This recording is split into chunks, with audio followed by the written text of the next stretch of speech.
మా ఇద్దరు గుమ్మలు ఉన్నారు ఇక్కడ, నారి నారి నడుము మురారి. ఇటు రామ్మ, ఆ ఇద్దరు బతో నువ్వు రా.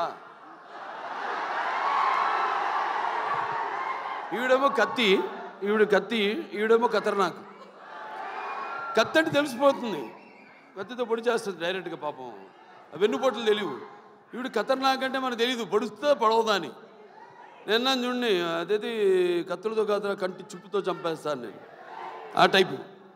అంటే ఖాతిల్ నహీ దిల్దార్ భీ హై, కత్తిని చూసి ఏ షాఖే గుల్ భీ హై, తల్వార్ భీ హై.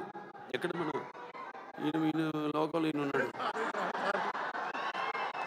నెక్స్ట్ పిక్చర్ గురించి మాట్లాడుతున్నాడు అక్కడ. ఏ ఖాతిల్ నహీ దిల్దార్ భీ హై, కత్తిని చూపించి ఏ షాఖే గుల్ భీ హై, తల్వార్ భీ, ఆ టైప్. అంటే క్రిమినల్లే కాదు, ఖాతిల్ నహీ దిల్దార్ భీ హై, కొంచెం మనసు వెన్నలాంటిది పాపం. నా టైపే. నాకంటే ముందు మీరే చూసిరు సార్ ఆ మనసు.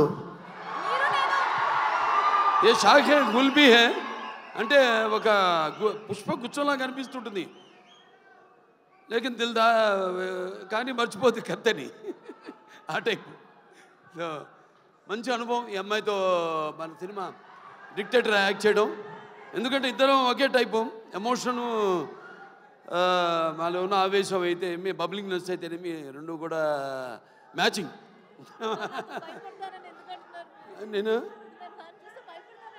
అంటే బ్యాషోలోకి వెళ్తే భయపడ్డా కదా, ఇప్పుడు బ్యాషోలో లేను కాబట్టి.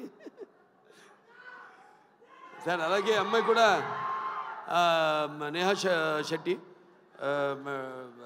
డీజే టిల్లు, మొదటి భాగంలో డీజే టిల్లునే అతని చేత వణికించి చెమటలు పట్టించిన పాత్ర చేసి మరి అందరి మనసులో సుస్థిరంగా స్థానాన్ని సంపాదించుకుంది.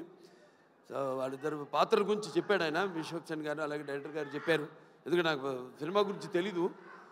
చూసిన తర్వాత మళ్ళీ నెక్స్ట్ ఈ యొక్క సినిమా విజయోత్సవ సభలో మాట్లాడతాను. ఈ సినిమా విజయోత్సవ సభలో మాట్లాడతాను. చప్పట్లు కొట్టు అందరు నన్న